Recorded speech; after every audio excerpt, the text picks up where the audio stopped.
बिस्मिल्लाहिर्रहमानिर्रहीम। अस्सलामु अलैकुम नाज़रीन, वैसे तो क़यामत सौरे इसराफील की उस खौफनाक चीख का नाम है जिससे पूरी कायनात ज़लज़ले में आ जाएगी। उस हमागीर ज़लज़ले के इब्तदाई झटकों ही से दहशत ज़दा होकर दूध पिलाने वाली माएँ अपने दूध पीते बच्चों को भूल जाएंगी और हामला औरतों के हमल साक़त हो जाएंगे। उस चीख और ज़लज़ले की शिद्दत दम बदम बढ़ती जाएगी जिससे तमाम इंसान और जानवर मरना शुरू हो जाएंगे, यहाँ तक कि ज़मीन व आसमान में कोई जानदार जिंदा न बचेगा। ज़मीन फट पड़ेगी, पहाड़ धुनी हुई रूह की तरह उड़ते फिरेंगे, सितारे और सयारे टूट टूट कर गिर पड़ेंगे और पूरी कायनात मौत की आगोश में चली जाएगी। लेकिन इससे पहले चंद एक ऐसी निशानियां और चंद एक ऐसी बातें हैं जिनका पूरा होना ज़रूरी और नज़दीक आ चुका है कि वो पूरी होंगी। उनमें से एक बहुत बड़ी रिवायत खालिद बिन मैदान से है कि जब तुम आसमान में माह रमज़ान के अंदर मशरिक़ की तरफ से आग का सुतून देखो तो जिस कदर हो सके खाने पीने की चीज़ें रख लेना, क्योंकि वो कहत और भूख का साल होगा। ये किताबुल फितन में मौजूद है और 627 नंबर रिवायत है। खालिद बिन मैदान से रिवायत है कि अनकरीब आग का सुतून निशानी के तौर पर जाहिर होगा, जो मशरिक से निकलेगा उसे तमाम ज़मीन वाले देखेंगे। बस जो शख्स उसको पाए तो अपने अहले खाना के लिए 1 साल की खुराक तैयार कर ले। इन रिवायात की रोशनी में ये बात मौजूदा दौर में कही जा रही है और सोशल मीडिया पर भी इस बात की गुफ्तगू शुनीद हो रही है कि कुर्ब क़यामत के रमज़ानुल मुबारक और कुर्ब क़यामत में आने वाले इस निशानी का जो हवाला है वो इस रमज़ानुल मुबारक का हवाला है।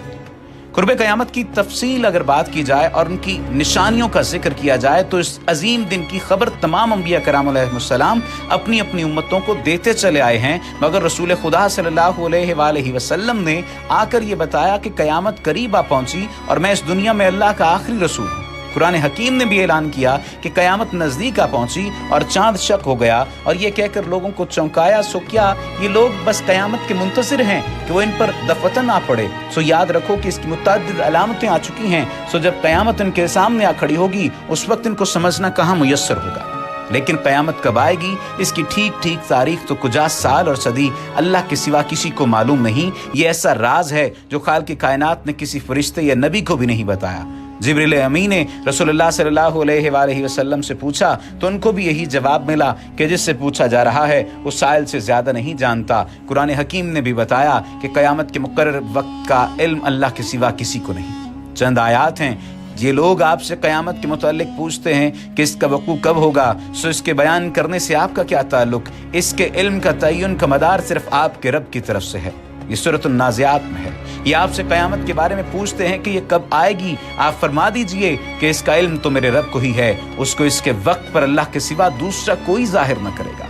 वो आसमानों और ज़मीन में बड़ा भारी हादसा होगा, वो तुम पर अचानक आ पड़ेगी। वो आपसे इस तरह पूछते हैं जैसे आप गोया इसकी तहकीकात कर चुके हैं। आप फरमा दीजिए कि उसका इल्म अल्लाह ही के पास है, मगर अक्सर लोग नहीं जानते। ये सूरतुल आराफ की आयत नंबर 187 है। अलामात क़यामत की हदीस में हज़रत अनस रज़ी अल्लाह तआला अन्हु की रिवायत में है कि रसूलुल्लाह सल्लल्लाहु अलैहि वसल्लम ने फरमाया, मौत क़यामत है, बस ज़ुमरा उसकी क़यामत तो आ ही गई।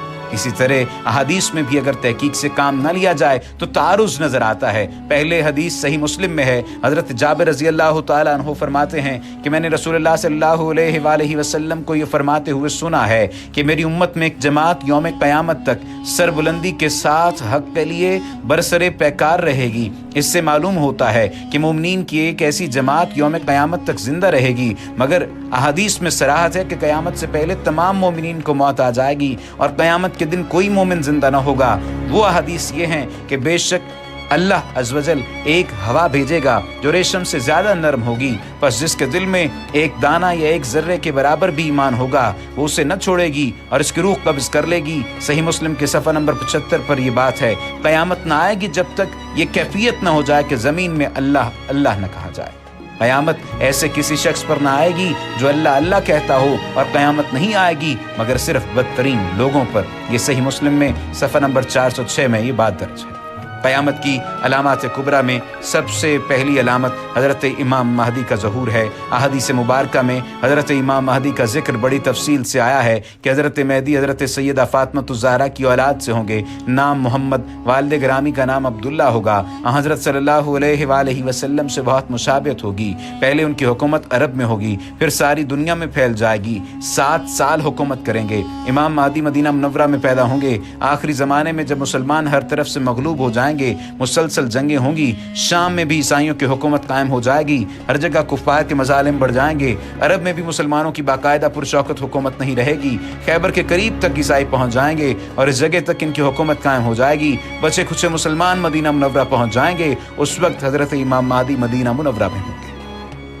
لوگوں کے دل میں یہ داعیہ پیدا ہوگا کہ اب امام مہدی کو تلاش کرنا چاہیے، ان کے ہاتھ پر بیعت کر کے ان کو امام بنا لینا چاہیے۔ اس زمانے کے نیک لوگ، اولیاء اللہ اور ابدال سبھی امام مہدی کی تلاش میں ہوں گے۔ بعض جھوٹے مہدی بھی پیدا ہو جائیں گے۔ امام اس ڈر سے کہ لوگ انہیں حاکم اور امام نہ بنا لیں، مدینہ منورہ سے مکہ معظمہ آ جائیں گے اور بیت اللہ شریف کا طواف کر رہے ہوں گے۔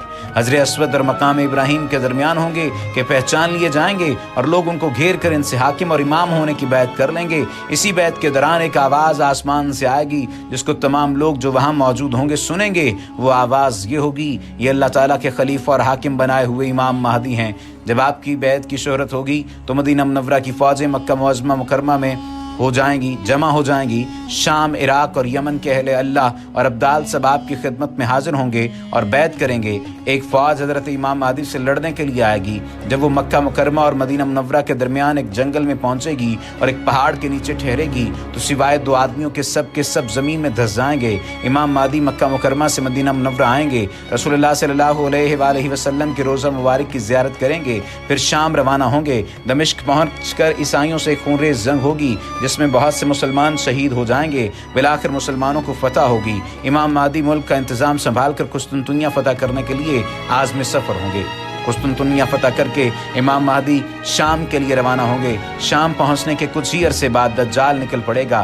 دجال شام اور عراق کے درمیان میں سے نکلے گا اور گھومتا گھماتا دمشق کے قریب پہنچ جائے گا۔ عصر کی نماز کے وقت لوگ نماز کی تیاری میں مصروف ہوں گے کہ اچانک حضرت عیسیٰ علیہ السلام 2 فرشتوں کے کندھوں پر ہاتھ رکھے ہوئے آسمان سے اترتے ہوئے نظر آئیں گے۔ دجال حضرت عیسیٰ علیہ السلام کو دیکھ کر بھاگے گا۔ بالآخر باب لد پر پہنچ کر حضرت عیسیٰ علیہ السلام دجال کا کام تمام کر دیں گے۔ اس وقت روئے زمین پر کوئی کافر نہیں رہے گا، سب مسلمان ہوں گے۔ حضرت امام مہدی علیہ الرضوان کی عمر 45، 48 یا 49 برس ہوگی کہ آپ کا انتقال ہو جائے گا۔ حضرت عیسیٰ علیہ السلام ان کی نماز جنازہ پڑھائیں گے، بیت المقدس میں انتقال ہوگا اور وہیں دفن ہوں گے۔ فرمایا کہ جب تک یہ نشانیاں پوری نہ ہو جائیں قیامت نہیں آئے۔ اللہ سبحانہ و تعالیٰ سے التماس ہے، اللہ سبحانہ و تعالیٰ سے دعا ہے کہ وہ ہمیں ایمان پر قائم رکھے اور ہمیں اپنے در کا بھکاری رکھے، ہمیں مدینہ منورہ کی زیارت نصیب فرمائے، ہمیں مکہ المکرمہ کی زیارت نصیب فرمائے، ہمیں صرف اور صرف اپنے در کا محتاج بنائے، اور وہ تمام تر لوگ جو چاہتے ہیں کہ ان کی مرادیں پوری ہوں وہ کمنٹ سیکشن میں اپنی دعا لازمی لکھیں، اپنا نام بھی لازمی لکھیں۔ ہم کوشش کریں گے کہ آپ کے حق میں بھی دعا کی جائے، آپ کا نام لے کر بھی دعا کی جائے۔ وما علینا الا البلاغ۔